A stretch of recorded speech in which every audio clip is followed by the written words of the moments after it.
Pranam Karlo Swamiji Kundan. Pranam Swamiji, from all of us in Rishikesh. Are you able to hear us from? Pranam Swamiji. Yes. Hari Om, Pranam. Hari Om and welcome to Rishikesh. Ji Swamiji. Over to you, Swamiji. Hari Om. Hari Om Swamiji, there are lots of people here listening to you today. Okay. Amma, same way, 45 minutes talk and 15 minutes Q&A? Yes. Manidi question answers can be little longer also, I'm sure, Swamiji. Like last time, thoda long ho gaya tha. Okay? Correct. Yes. Okay. Thank you. Yes.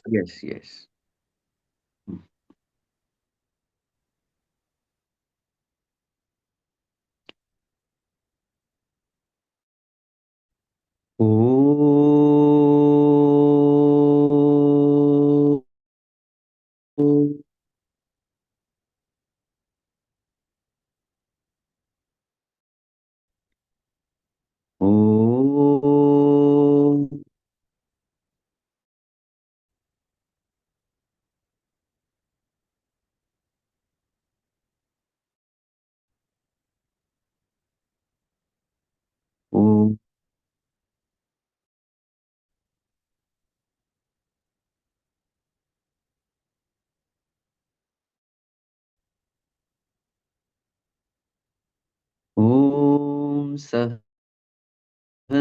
Bhavatu Sahano Bhunaktu Sahaviryam Karavavahai Tejasvinavadhitamastu ma vidvishavahai.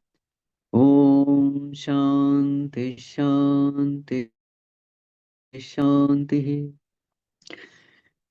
Sadashivasamārambhām Shankarācharyamādhyamām Asmadācharyapāryantāम् Vande Guru Paramparam Shrutismritipurāṇānaṁ Ālayam Karuణālayam Namāmi Bhagavatpādam Shankaram Lokashankaram Shankaram Shankaracharyam Keshavam Badarayanam Sutrabhashyakrutau Vande Bhagavantau Punah Samastajana Kalyani Niratam Karunamayam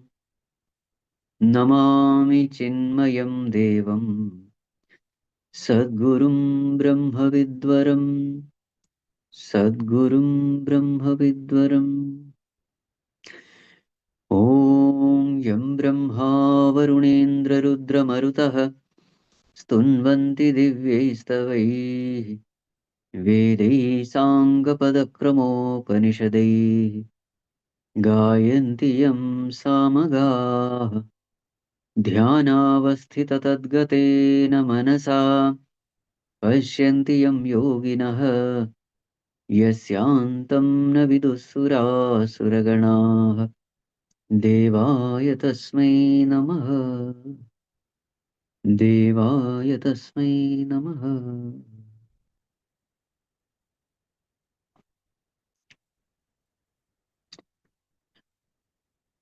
Humble prostrations to one and all present here. So today's topic is a topic about relationship. When we superficially analyze this world, it appears that only taking is happiness. Because we have so many needs. Need for food, need for shelter, need for clothing. There are so many needs. So it appears that to fulfill all these needs, we have to depend on so many things, beings, and situations. Therefore, the way to happiness is to accumulate, to aggrandize, to hoard, meaning taking is happiness. It appears so. So that is why in all the beings, whether it is animal kingdom, and even in the human beings who are not very evolved, the tamasic, you find the entire life is lived selfishly. Because in the superficial analysis, this is what we understand. Selfish living is the only way of living, and selfish living is the only way to be happy in this world.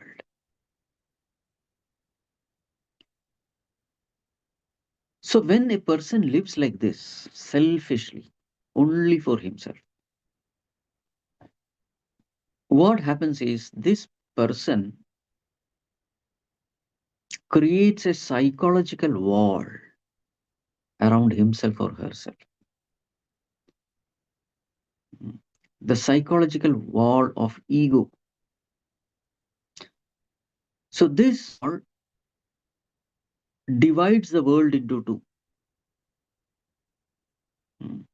The world of I and mine, and the world other than I and mine. Only two. I and not I. To the extent a person lives a selfish life, to that extent, this wall of prison, this wall appears very, very near. Actually, it is a wall of prison created by this ego. It's a psychological wall, it's not a physical wall. To the extent the wall is near, to that extent we suffer, we get suffocated in this egoistic prison. Any prison, if the wall is very small, I mean, if the room is very small, it is suffocation only. To the extent a person lives a selfish life, to that extent, he suffers suffocation. He is literally living in an island. He creates an island for himself, cut off from the mainland.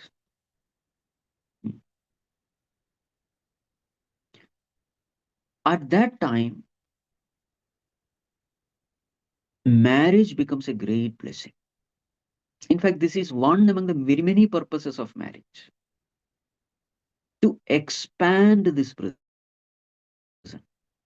The prison is created in the heart. May you expand from your selfish, egoistic way of living. And what happens when a person enters into married life? What happens is now there is a slight expansion. Hmm. Now it is not only me, there is somebody else also. My husband, my wife. Now there is somebody whom I can love, who loves me. There is somebody whom I can call my own. There is a little expansion. And especially when kids are also born. Now there is a further expansion.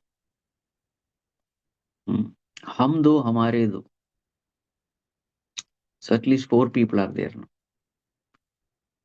Now, there is an expansion of prison, no doubt. There is a greater joy, no doubt about it. Any expansion is joy. Any contraction is suffering, is pain. So with this expanded family, there is a greater joy. But what is the price you have to pay for this joy? the price is sacrifice. If you have to maintain a family, you will have to sacrifice everything of yours.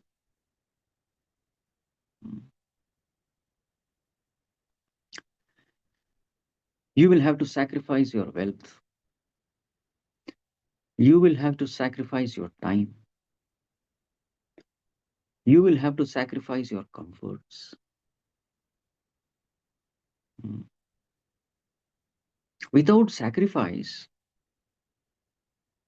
family cannot be maintained. And therefore, the joy in the family cannot be obtained.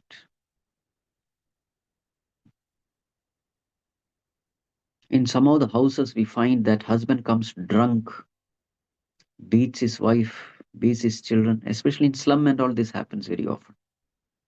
Doesn't work, doesn't earn. The lady of the house has to earn everything, run the family. So such a person there, that husband, even though he is in a family, he doesn't obtain the love of the family, the comfort of the family. His life continues to be a lonely life. So therefore, this sacrifice is absolutely essential. So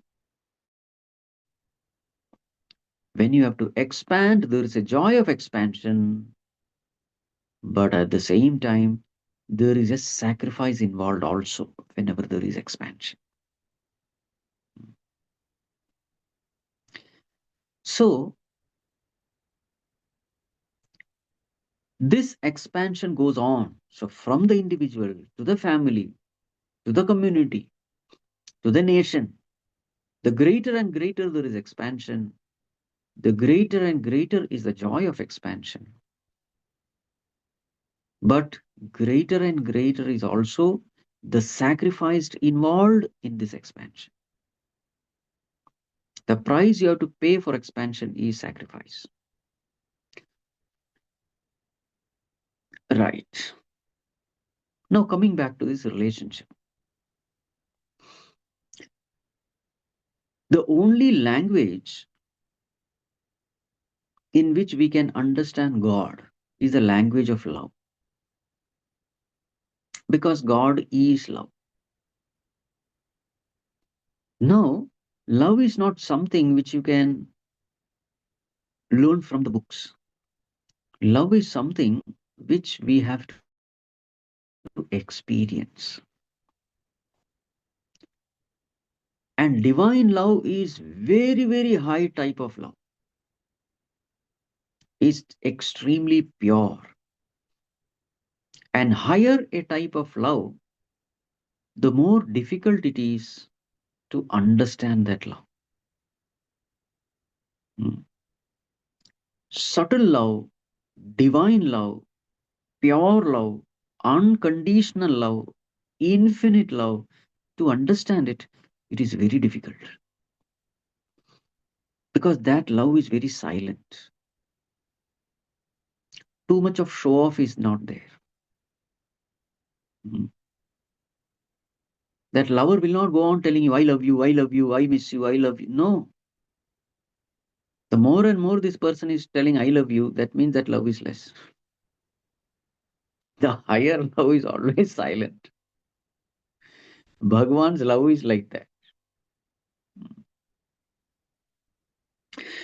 I don't feel like cracking any joke because I'm not seeing anybody here.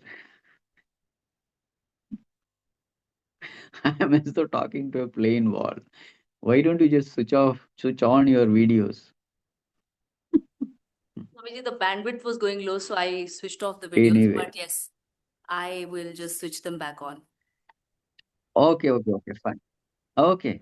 If it is a problem, then you can switch off, no problem. Audio is clear? Yes. Audio is clear, Swamiji. Okay. Fine. So, divine love is something which is very difficult to understand. So, therefore, to understand divine love, The stepping stone is worldly love. Start from the worldly love. Once you have mastered the love in the world, then we become fit enough to understand divine love. Because the rules are same, conditions are same. So that is why we have, after Brahmacharya ashrama, we have Grihastha ashrama. It is actually an ashrama of love only, where the heart has to expand. Grihastha ashrama is also an ashrama. Ashrama means an institution where we evolve spiritually. That is called as ashrama. Even family life is also an ashrama.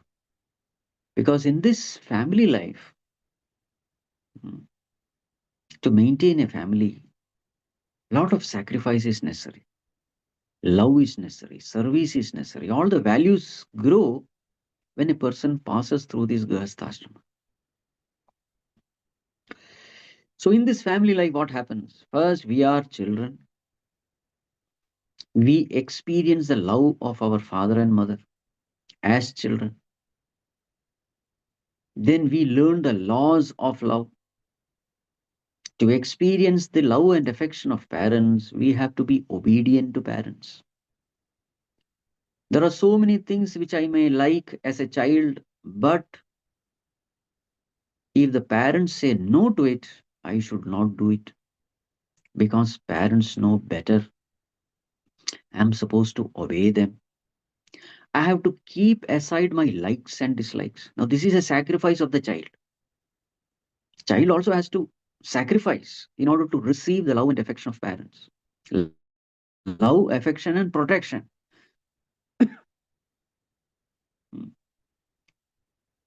There are so many things which a child may like, but it is not good, so therefore the child has to give it up. Whatever the parents say, the child has to obey. This is the sacrifice. Now, going through that experience as growing as a child, I come to know what is it that I should do to receive love,. And protection from my parents. Later on, I become a parent, father or mother. Now, I experience love towards my children. How I unconditionally love my child, irrespective of the defects in the child. That unconditional love I experience as parents. So, this experience of receiving love and giving love, this is what happens in a Grihastha ashrama. No doubt they are all worldly love only, but that worldly love gives me a taste of what is love. Hmm. Now, when somebody asks, do you know what is love? Then I say, yes, I know. There are different types of love: parental love, love towards husband, love towards wife, right? Love towards relatives, friends, children, etc. Once I have been exposed to this kind of love, I become fit enough to understand what is divine love. Hmm. So, this is the one purpose of Grihasthashrama. Right. Now, in this relationship, when we live in this world, there are so many relationships we have. We also have to understand that these relationships can be of three types. What are the three types? Number one, tamasic. Number two, rajasic. And number three, sattvic. So, what is tamasic relationship? That relationship where there is unhealthy detachment. Then that relationship we'll call it tamasic. In rajasic, there is unhealthy attachment. And sattvic, there is healthy attachment and healthy detachment. So these are the three ways in which our relationships are with the people around. So the first one is unhealthy detachment. What is unhealthy detachment? Unhealthy detachment is that attitude where I have the attitude of I don't care. I don't care about that person. That attitude is called unhealthy detachment. Let anything happen to that person, I really don't care. That relationship is not going to help us anyway. The second one is called unhealthy attachment. What is unhealthy attachment? Now, this is something which is a big problem in almost all families. We become so attached to our relations, husband, wife, children, etc., that that relationship becomes like a whirlpool for the mind. The moment I think about that person, the mind becomes intensely occupied by all kinds of thoughts, stress, worry, tension, anxiety, infatuation. That mind is no more available for anything else. My thinking ability becomes paralyzed. Generally, we find this with mother and child. Hmm. These are all generally unhealthy attachment. Hmm. Mind is not available for anything else. Why do we call that it is unhealthy? Many times people say, Swamiji, what is wrong in getting attached to our children, etc.? What is wrong? I love my child, I intensely love my child, and I don't think there is any problem. In fact, this is how every mother should be, fully attached to the child. Hmm. Detachment is not good. So, according to them, detachment is tamasic detachment. I don't care attitude. We also say the same thing. Detachment is not good. But unhealthy detachment is not good. Yes, it is true. But unhealthy attachment also is not good. Most of the time, we find we are unhealthily attached. So, what is unhealthy attachment? In unhealthy attachment, I become so identified with that person. Let us take this example of parents and children.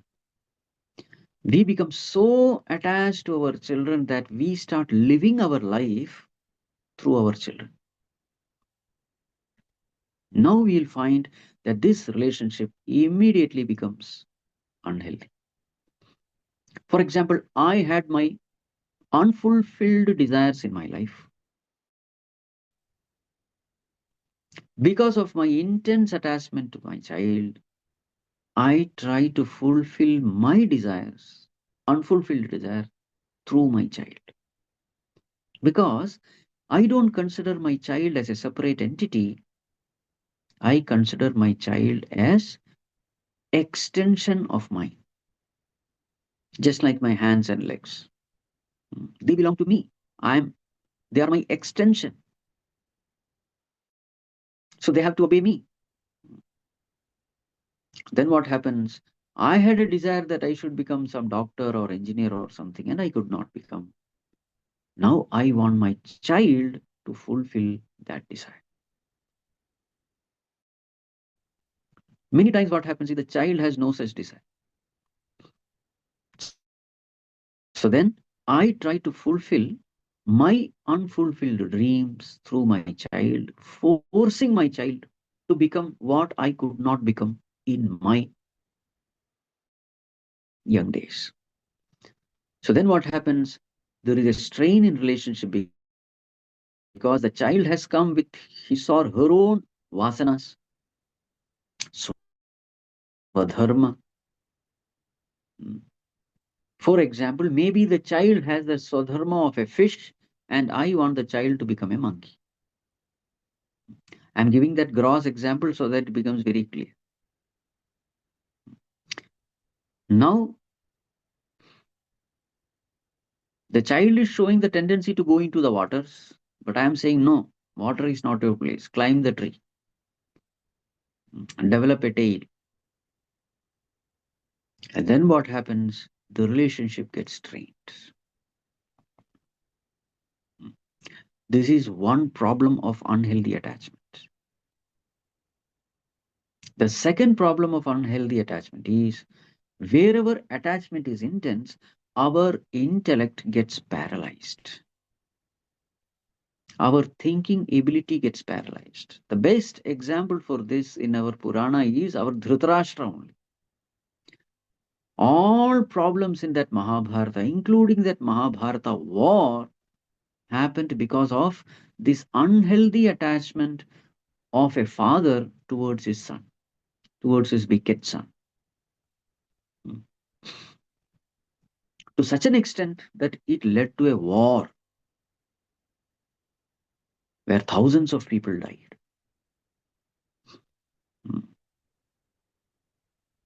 Unhealthy attachment.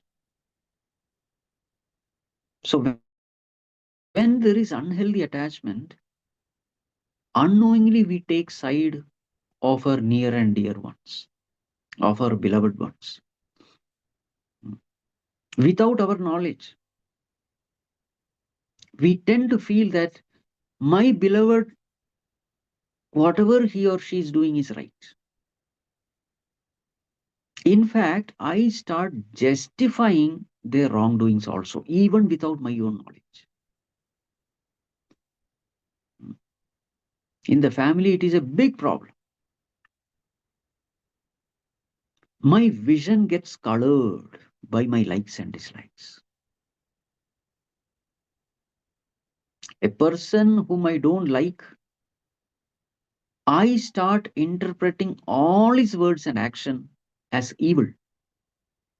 A person whom I like, I start interpreting all his actions as wise. And this happens silently and we are not even aware of it because this coloring is happening in the mind.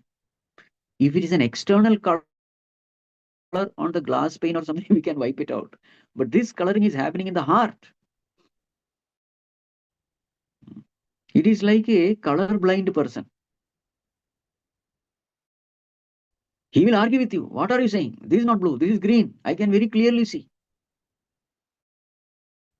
But that person is colorblind. He doesn't know. In the same way, attachment makes us blind.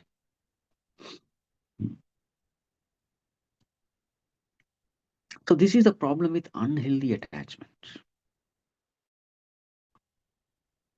Another problem with unhealthy attachment is I try to pamper my ego through my relationship. Especially this happens with parent-child relationship. When the child is successful, scoring more marks, I become happy. When my child is a great performer, I become happy. So I derive joy out of the performance of my child. But when the child is not performing, my ego is hurt. And then I start shouting and yelling at my child when there is no proper performance. See, this way I make myself miserable. So these are all the expressions of unhealthy attachment. We have to be very careful. What kind of relationship am I having with my beloved ones? So this is the rajasic tendency. So unhealthy detachment is also bad. Unhealthy attachment is also bad. Now what is left? The sattvic relationship, which is healthy detachment and healthy attachment. So what is this relationship? This is the way we have to live, the sattvic way. In sattvic way, sattva means jnanam. Always in the light of knowledge, this relationship is built. And because there is knowledge, there is peace also. Sukham and Jnanam, these are the characteristics of Sattva. There is right understanding. With the right understanding, you are having this relationship. And because there is right understanding, this relationship is a healthy relationship. So, what is the understanding in this relationship? The understanding is very clear. This relationship is impermanent, number one. At some point of time, this relationship started. At some point of time in the future, this relationship will end. How much ever great that relationship may be, it has to end someday or the other. Hmm. So there is this right understanding. In life, because of some circumstances, because of prarabdha karma, we have been put together in a family. For some time, we are going to be together. And a time will come when we will be separated. We are put together for a purpose. There is a divine purpose. It is for my evolution, my spiritual evolution, and it is also for the evolution of the other person. Both of us have been put together by the Lord for a purpose. There is something which we have to learn from each other. There is some polishing which has to happen. Some rubbing will happen. Some polishing will happen. There are some sharp corners in my personality for which another sharp person alone can polish it. And I don't know who is that sharp corner, but Bhagavan knows it. And he has intelligently, because he is seated in the hearts of everyone, he knows who wants what kind of polishing is needed, where the rubbing has to be done. He knows it. And thus, he puts intelligently in his infinite wisdom, he puts certain people together in the form of husband, in the form of wife, in the form of children, in the form of mother in law, daughter in law, whatever law. It is all based on law only. That is why in law. It is not out of law. So it is a divine law. Based on that law, people are put together. So with this understanding, we have to live. With this understanding. So what is our success as? And that is why you see, the name itself is relative, isn't it? I've heard somewhere. What do we call our sambandhis? We call them relatives. Meaning it is not absolute, it is relative, it is temporary. Everything is relative. Not absolute love, but relative love. Not absolute relationship, but it's a relative relationship for the time being, temporary. Hmm. Are you able to hear?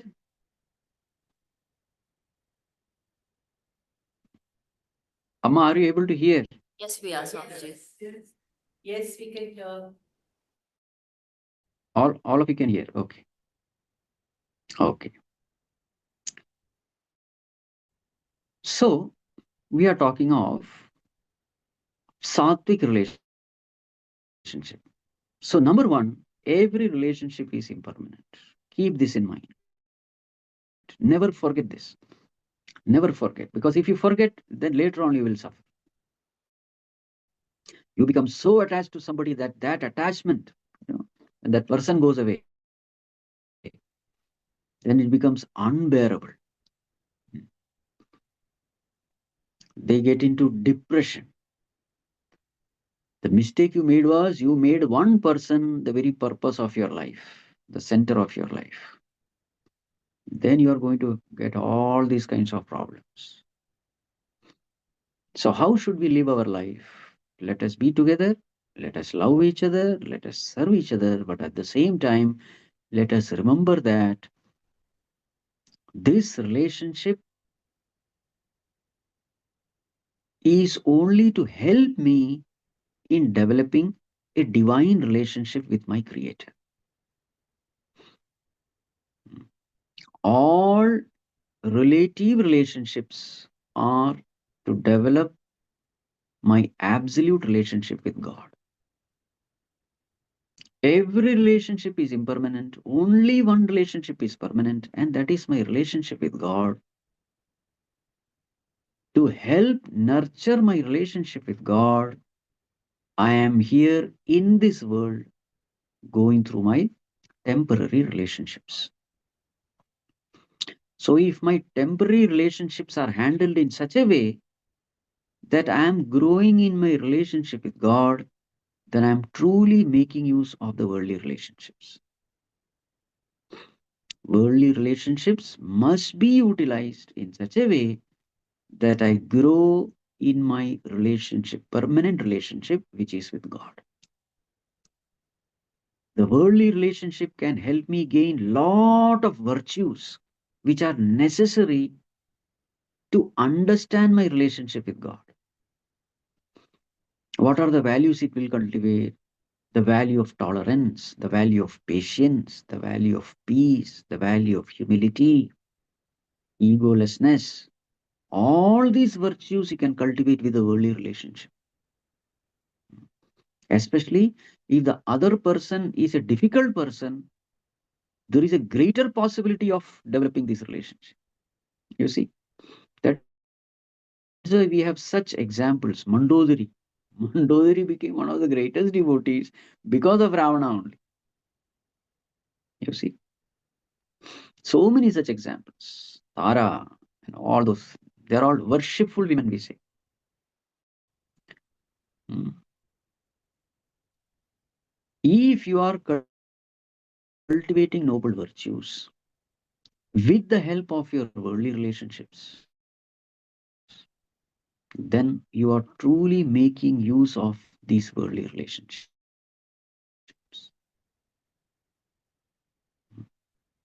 Because what is necessary to develop divine relationship is Devi Sampat, divine virtues. Devi Sampat Vimokshaya Nibandhaya Asuri Mata. The only qualification necessary to experience that divine relationship is divine virtues of life. A heart which is filled with divine virtues, such a heart will experience the presence of that divine, experience the presence of divine love. A divine heart is necessary to develop divine, to experience divine love, but those divine virtues can be cultivated through worldly relationships.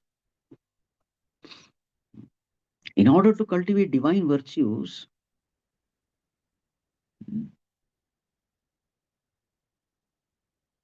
in order to cultivate divine virtues, a difficult relationship can be of great use. There are two ways of handling relationship. One is find the fault with the other person, fight with the other person, or even when you are seeing the defect in that other person, mm, the ability to forgive and to go on, accepting that person as he or she is, continue to maintain peace and harmony in the family. The ability to be at peace in spite of all imperfections. If this ability we cultivate, then we are truly making use of the worldly relationships. It's a great challenge and it's a great ability also. The ability to see the goodness in other person and sideline all the defects in that person and still continue to love that person, serve that person, sacrifice for that person. If this ability you cultivate, then you become fit to experience the love of the divine. These are the lessons we have to learn when we are in the family, when we are dealing with different relationships.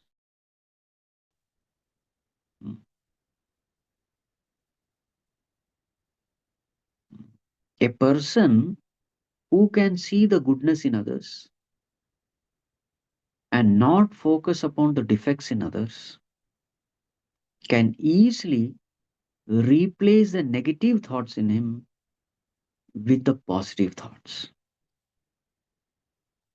What you do outside becomes very helpful at the seat of meditation inside. Mm. Fighting with the other person, shouting at the other person, finding fault with the other person. Not only you are disturbing the other person, you are disturbing yourself also. You can never be at peace when you are finding fault with somebody. It may be true that what fault you are telling is true. It is there in the other person. Yes, you are telling a fact. But you will always find that if your attention is upon the defect of the other person, you can never be at peace. So, therefore, the value of forgiveness, the value of compassion, all these things we have to cultivate. You will amazingly find that the more and more you are in tune with people around you, the more and more you become in tune with the divine in you. It's a very interesting relationship. The more and more you are in tune with the world outside, you become in tune with the Lord inside. So, therefore, every worldly relationship has to be used in such a way that we master the art of remaining peaceful. As long as a person is creating disturbance in me, it simply means I have still certain lessons to learn. As long as a person is creating disturbance in me, there is a lesson to be learned. By avoiding that person, I am not going to learn. Life after life, similar persons will keep coming in my life because that particular lesson has not been learned. When any lesson is not learned, that lesson will keep repeating itself. So, therefore, it is better we learn our lessons in life. Whatever comes, let us not avoid it, let us not bypass it. Learn the lesson properly. And once the lessons are learned, you don't have to go anywhere else. Wherever you are, you will be able to experience the bliss of the divine. Many people think because I am in family, my spiritual progress is not happening. Wrong. If God has placed us in this family environment, it simply means that is the right place for us to evolve. Never question that decision of God. Never question the wisdom of God. There should be a cheerful acceptance of choiceless situation. Hmm. So, this should be our goal. Bhagavan, you have put me amidst these people. So, it simply means that this is the environment which is necessary for me, good for me. Let me create my heaven amidst these difficult people. Instead of thinking of some heaven somewhere, escaping from these people, looking all these masala movies and all that. These people are so happy. Maybe some problem is with my people around. If you see all these masala movies, all those heroes and heroines, most of them are divorcees. They have messed up their life, their real life. So don't get carried away by all these movie things and all that. No such things happen in life. Unless we cultivate noble virtues in life, we cannot be happy in this life. Noble virtues are absolutely essential. How much ever the external environment may be conducive, lot of money, lot of power, position, nothing is going to fill the emptiness of the heart. Heart can be full only with noble virtues. To the extent you are strong in these noble virtues, to that extent your life will be happy wherever you are. Even in hell, you will start creating a heaven if your heart is filled with noble virtues. So, therefore, instead of complaining about the people around us, let us make use of them in cultivating all noble virtues. If a person is disturbing me, instead of blaming that person, let me say, oh God, I'm so weak that I got disturbed in the presence of that person. So then what will happen? Slowly you start growing strong. As long as you are blaming the other person for your disturbance, you will remain weak and you will spoil the relationship with that person. On the other hand, if every disturbance is taken as opportunity for self evolution, then not only that the outer relationship will become strong, will become healthy, in the process, you start growing in noble virtues and your relationship with God starts improving. So, this is Sattvic way. Mm. So, thus, every relationship has to be made use of, keeping the bigger picture in mind, our relationship with God. So, this way, if we can live a life, make use of the world, make use of this worldly relationship in growing in divine love, I think that is the best way of living our life. So, my time is up now. Now we can have some question answer.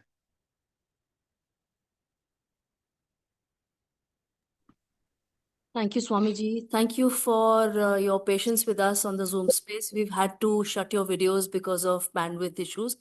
Please raise your hands in the Zoom window and we will unmute you and also get your video started. And if anybody in this space wants to ask a question, please feel free to walk up here. We'll put a chair for you.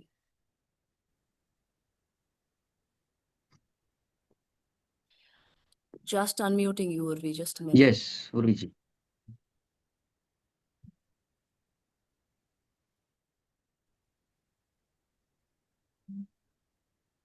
Pranam Swamiji.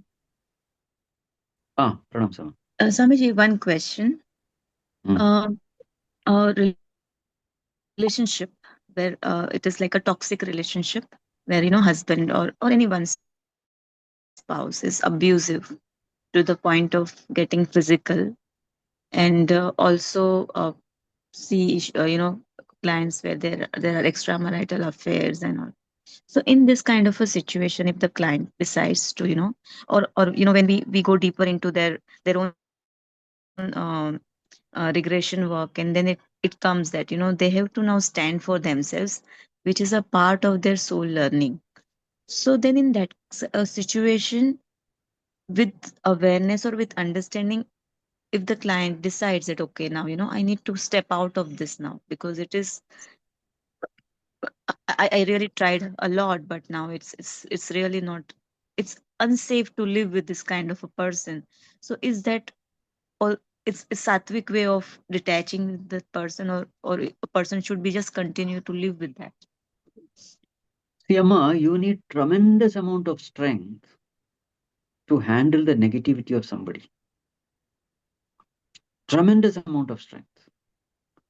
Here, the problem is you try to handle the negativity of somebody by yourself. Did you seek the help of God? If you had sought the help of God, something different will happen. Your personality will change. The divine energy starts flowing through you, and it is possible that the other person gets completely transformed. But if you handle yourself with that negativity, you will not be. You will be easily overpowered by the negativity of the other person. Because we ourselves, we don't have any strength. We are very weak. So there is a best solution, there is a medium solution, and there is an inferior solution. All of them are solutions only. The best solution is always connect to God and handle the situation. The medium solution, as you said, keep that person away and all that kind of. But they are all medium and inferior solutions. Run away from that person, avoid that person. All these are fine. That is also kind of solution only. But remember, this problem will come again and again. In the future, this life, okay, lifetime you may escape that person. Next lifetime, what will happen? But suppose you develop that strength, connecting to God, then it is a permanent solution. So what I'm trying to say is, whatever we have discussed now is the best solution. There can be very many other inferior solutions.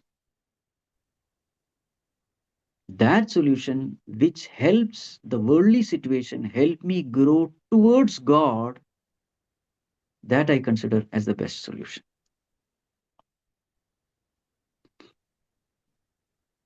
Right. So the person should not come out. But if the person is still in touch with God and decides to come out, because the inner voice says that you need to stand for yourself. Is that not Is that the also inner a voice person? or is it the voice of ego? You have to find out. Many times, in the disguise of voice of God, that voice of ego only is speaking. You can be assured that it is voice of God provided your mind is silent. At the seat of meditation, the chattering mind is nothing but the voice of ego. Mhm. Did you silence the mind? Silence the mind. In a silent mind alone, you can listen to that voice of God. Many times, what happens in that disturbance, the mind is so much chattering, and the chattering is the chattering of ego. I misunderstand the voice of ego as voice of God. And if it is with the clarity that, okay, it has come after years of sadhana, or really staying with this, and still it is like from now the within that this is the voice, then it is okay. See, if you say that mind is absolutely silent and it is tremendously giving peace of mind, then fine, it is voice of God. Just listen to that voice.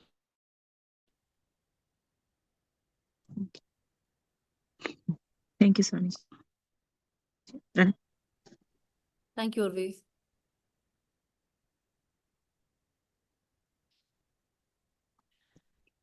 Srija ji.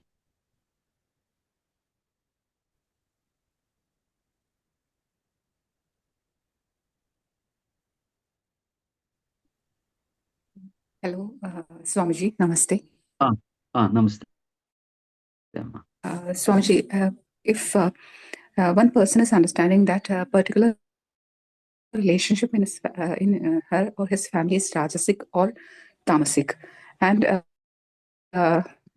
the person has surrendered the matter to the God also, and then how to deal with that person who's continuously creating problem in that family, how to handle the situation in a materialistic world. In the spiritual path, that relationship has been surrendered before God, and in the materialistic life, how to what should be the attitude towards that person?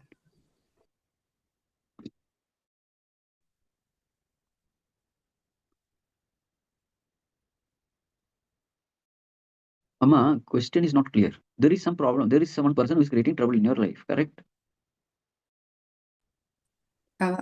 Actually, if it's a hypothetical situation, if there is a person who is creating a problem in either rajasic or that person comes under rajasic or tamasic relation, and that person we cannot avoid that person as he or she is a part of our family. So and the person or that relationship has already been submitted or surrendered to God, and in the real life, how can handle that situation? How can deal with that person?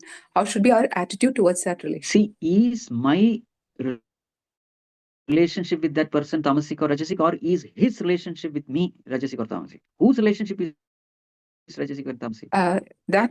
His relationship or her relationship is tamasic with every other person. Meaning that person is a problem. Yes, that person is causing a problem. See, I am not suffering in my life because of that person's attitude towards me. I am suffering in my life because of my attitude towards that person. So, all the discussion is not to change somebody. The discussion is, let me change myself. My attitude towards every other relationship should be sattvic relationship. What is his relationship with me? I need not bother. It can be tamasic, it can be rajasic. I need not change others. I have to change myself. My relationship with everyone in this world should be sattvic. Because that alone gives peace to me.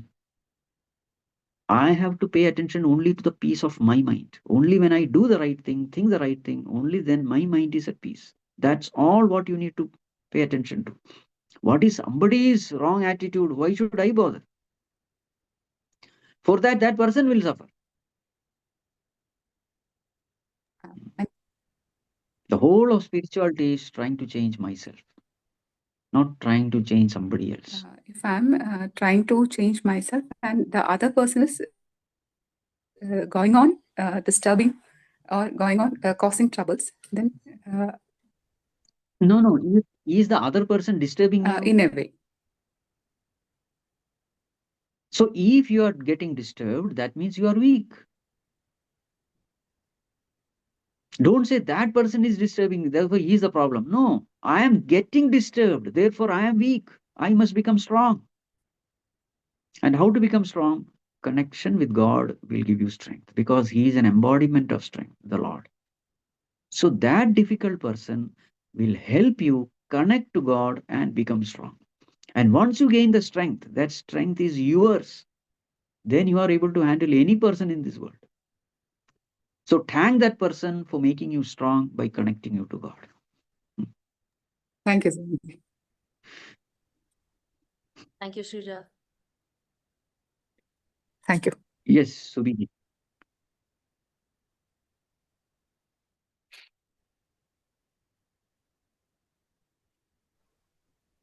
Namaste, Swamiji. Ah. So I have two questions. One is that if I have to choose between my peace of mind and the lesson that I have to learn in this lifetime, what shall I choose?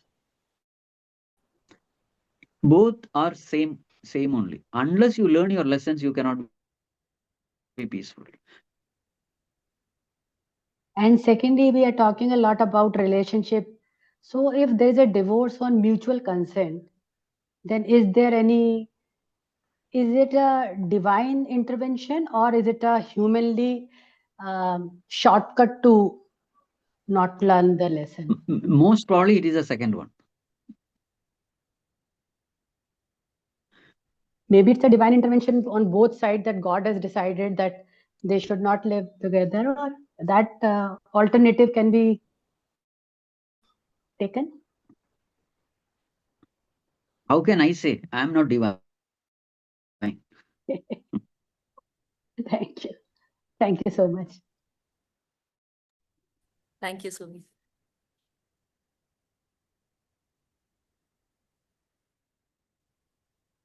Anybody else would like to ask a question? Anybody here like to ask Swamiji a question? Here, please go there and ask the question. Let Swamiji see you.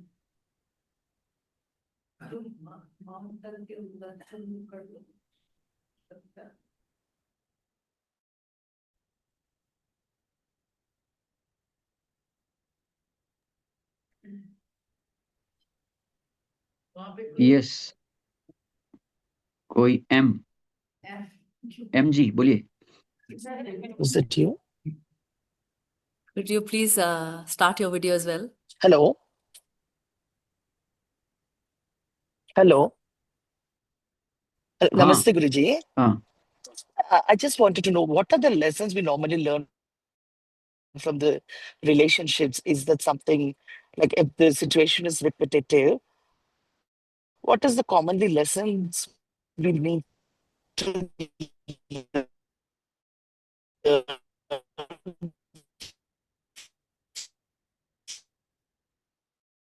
from that? I didn't hear your question, Amma. It's not clear. Swamiji, she's saying if the lessons are repetitive, if the situations are So, repetitive, then what is the lesson to be learned? can you hear me, Regina? Yeah, if the situations are repetitive,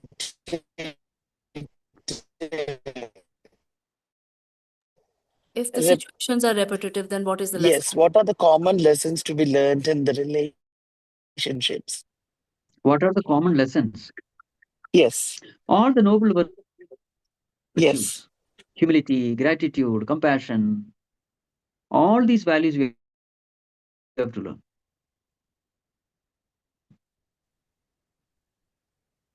Okay, okay, Guruji. Mm. Okay. Thank you so much, Guruji. Okay. Thank you.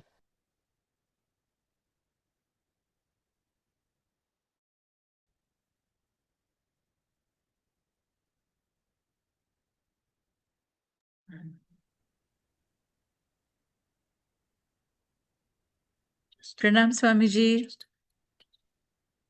Hari Amma. Hari Om Amma. So thank you. यहाँ पे many people are here. They're all listening to you patiently, and this topic of relationship is for everybody.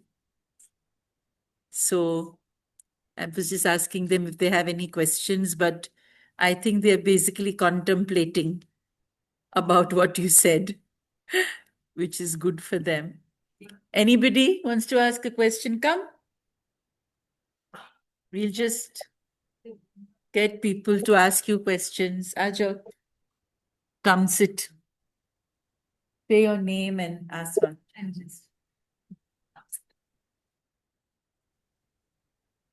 Pranam Pandit Swamiji. Swamiji.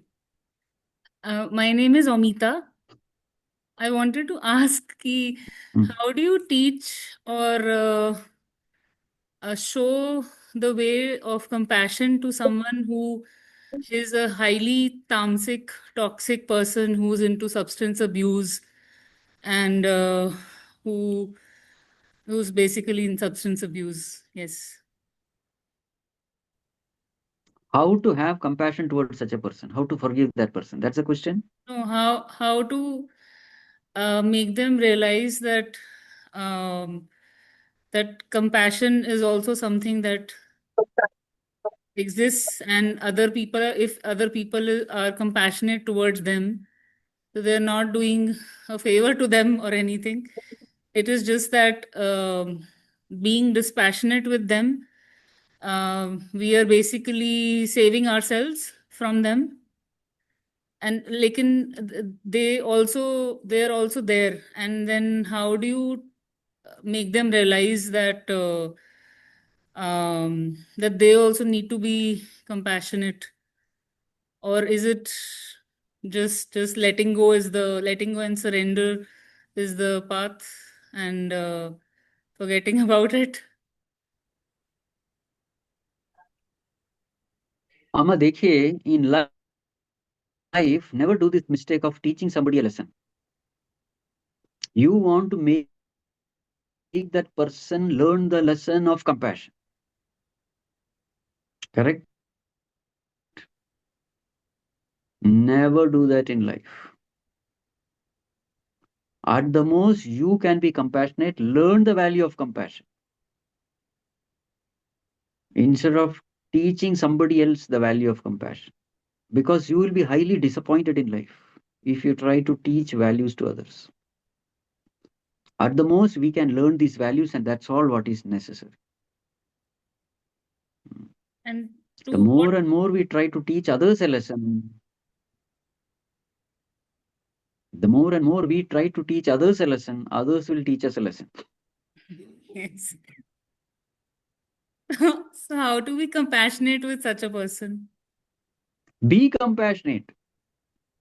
Okay. Are you compassionate towards that person? You are not. That person is disturbing you. That person is disturbing your peace of mind. That is why you are asking this question. Yes. So the first step is not teaching that person compassion. The first step is let me become compassionate to that person. This will give you peace of mind. Accept that person as he or she is. That person is also growing through the stages of evolution. A time will come when that person also will come out. Maybe a lot of suffering will be there. We are all learning our lessons. We are all at different stages of life. Very many people are at a very low stages of life, very immature, very gross, very extroverted, very, animalistic. A lot of people you'll find in this world. They're all learning their lessons through different ways. Nobody has a choice here in this world with regard to learning lessons. Nobody has a choice. Just like the child in the womb has no choice but to come out. In the same way, we all have the. So therefore, let us be compassionate towards people who are unfortunate ones. That will give us peace of mind, and that's all what is needed. Thank you, Swamiji. Right. Thank you.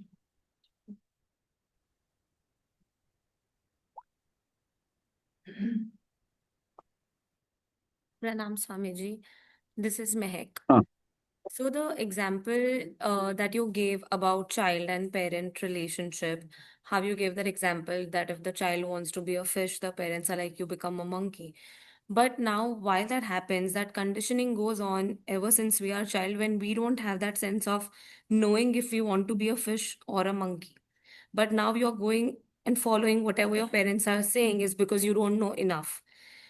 Over a period of time, you realize that now I have a voice of my own and I don't want to be this, but that. But now you've somehow tried to please the parents so much that going back and finding that voice and becoming the fish that you always thought you wanted to be kind of becomes impossible.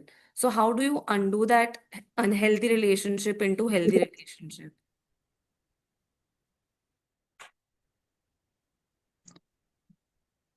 So what is the question? You want to improve Yeah, like your if relationship with a parent? That's the relationship, question? Or yeah, if the relationship has already become unhealthy in certain ways that they expect something and you're doing something, but if you want to take a step back and make it healthy, how do you do that? see, the best way is whatever good things are there in them, appreciate it. See, this is the way you can make any relationship healthy. Generally, all people in this world are egoistic. Pamper the ego. Praise them. All good things. Praise them and they will just love you.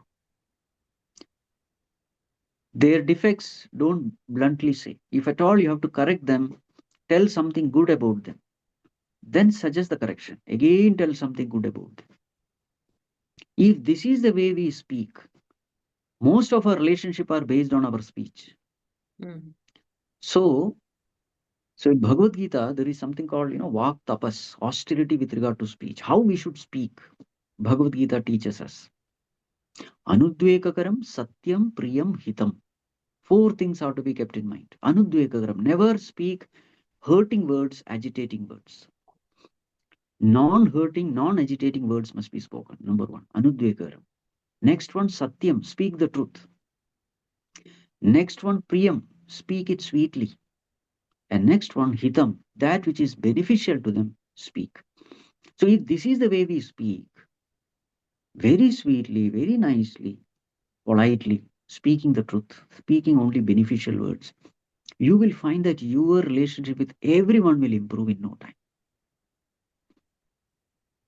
Okay. So for that, you should be, you should have tremendous control over your emotions. Only then you can speak like that. Yeah. So words should be properly used. If There that are is the thing, then definitely your relationship with everyone will improve. Yeah, there are days What is where it? there are days, of course, where it is in control, but when there is there's lack of understanding between certain things, then the control over it goes. So I think that is also where you have to just be, like you have to talk softly and properly. That's the answer. Yes. Yes. Thank you so much. Thank you. Yes. Thank you, bye. Nice.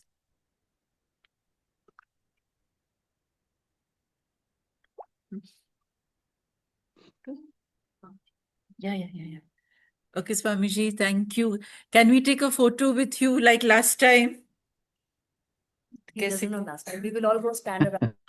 We Yes, we will yes. stand around the screen and a photo will be taken. Yeah. Spotlight on karte. Strobe, na? Yeah. Put him on spotlight is what.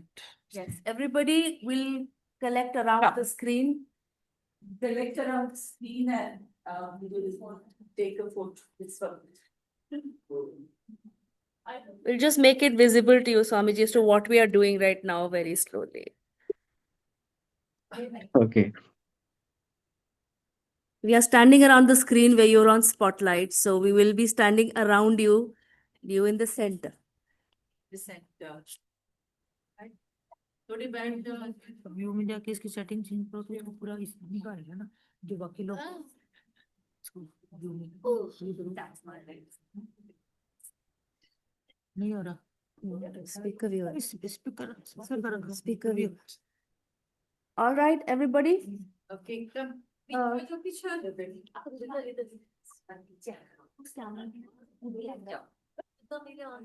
ये good camera.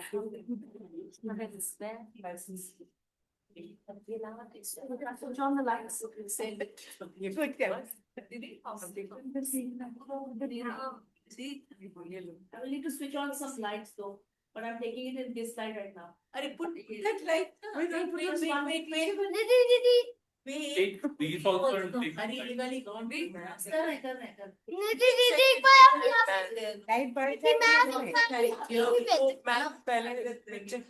दीदी you also come. I will also. If once Rajiv will be in the picture, then I will. Swamiji, thank you for your patience. Everybody else on Zoom, thank you for your patience. Come, please.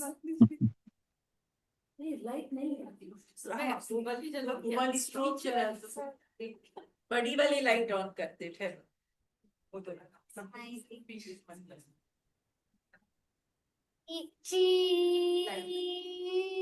Say cheese. Just a minute. Mirchi or cheese? Are you saying mirchi or cheese? Okay, this will be yes. All right, cheese, everybody. Say Rishikesh. Is seen. Sonam, you take one picture. क्या करे वो करे? Oh my God. Your clip. Oh yeah. Didi, come here. Come here. Space. This is Sorry, thank you.